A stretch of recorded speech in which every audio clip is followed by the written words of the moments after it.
What would happen if you crossed The Matrix, Max Payne, and Jet Set Radio, then threw on a soundtrack made by French house gods Daft Punk and Justice, and then heavily influenced it with every music video made in the early 2000s? Well, you'd probably end up getting something like the excellent Rollerdrome.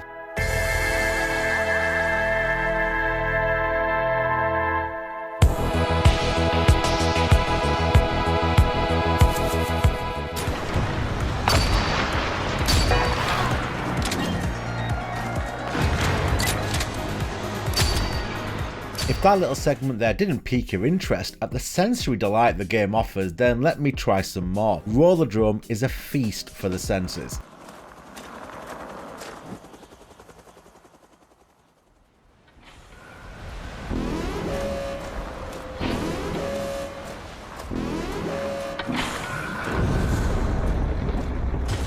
The soundtrack would not be out of place on a dance floor of a music festival, and the visual cel-shaded Jet Set Radio style graphics are not only eye-catching but allow for a visual fidelity that is really needed when you are pushing for those high scores and quick times. Everything here is signalled clearly and the action cues are explained and pointed out wonderfully. It's a shame, however, there isn't much variation in the tile sets the levels offer.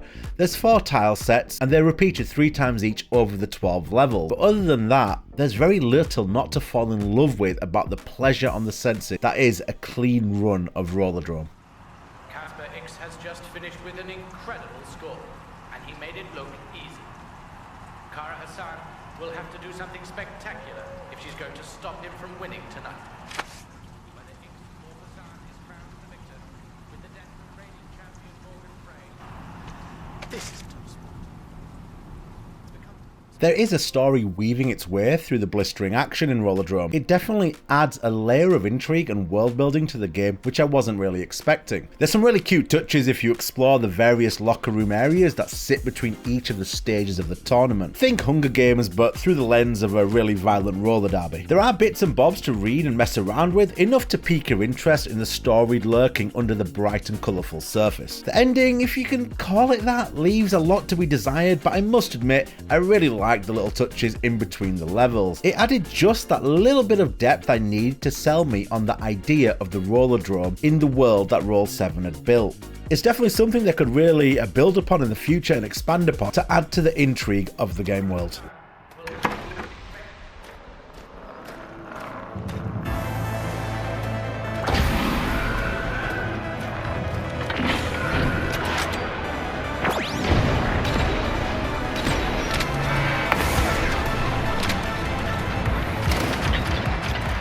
Ah yes, the meat, potatoes and gravy of the Rollerdrome Sunday roast. This game may have a banging EDM soundtrack, but it plays like one of those orchestras, you know, like how in some movies there's a slow motion scene of something epic happening with an orchestral soundtrack to it when really there shouldn't be an orchestral soundtrack to it. Something like this.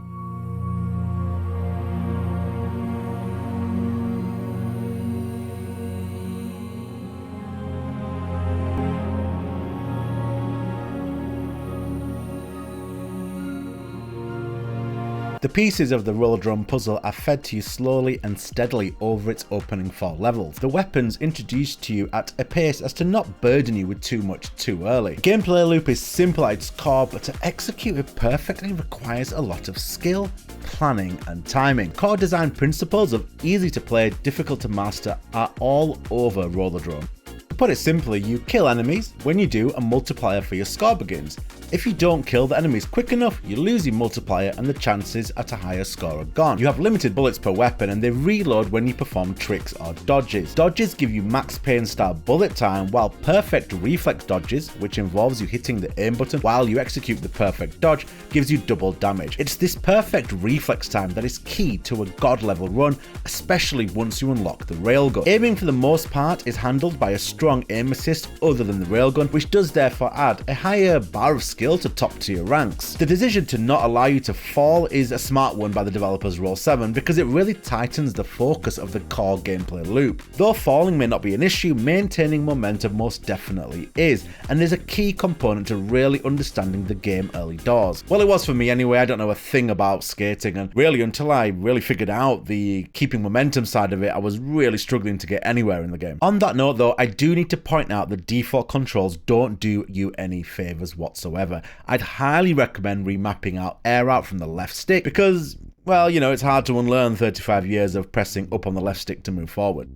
Unlike other go-forward style action games, there's nowhere to hide in Rollerdrome's arenas, so planning your drive-bys and keeping your multiplier up becomes a huge part of the flow of the game, all the while executing perfect dodges to trigger that bullet time and double damage reflex time. It's honestly an incredible mix of multiple skill sets. When you do eventually get it done, it feels as good as any hardcore gaming experience out there. I'm putting it up there with killing bosses in Dark Souls, etc. It never feels unfair or cheap, it just feels like you are a few more runs away from understanding the layout and perfecting a run. To unlock later levels, you not only need to complete the current stages you have access to, you also need to complete a certain number of challenges. And that's another really smart choice by the developers because it forces you to learn the game while also improving as a player.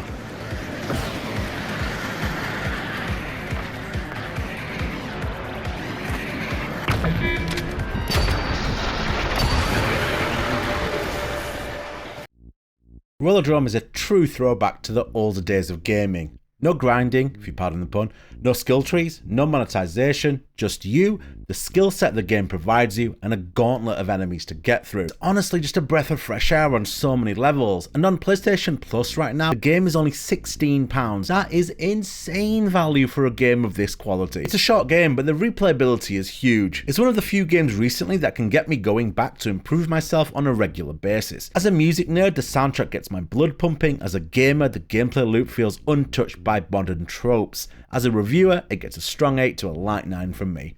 I hope you enjoyed that review. Amazing game, real surprise. Did not expect it to kind of be that good. Really snuck up on me this year and will definitely be in running for Game of the Year. Hope you enjoyed the review. If you did, please leave a like, subscribe, yada yada, usual stuff. Peace out, take care, catch me on Twitch. You wish to watch me play some games, and other than that, look after yourselves.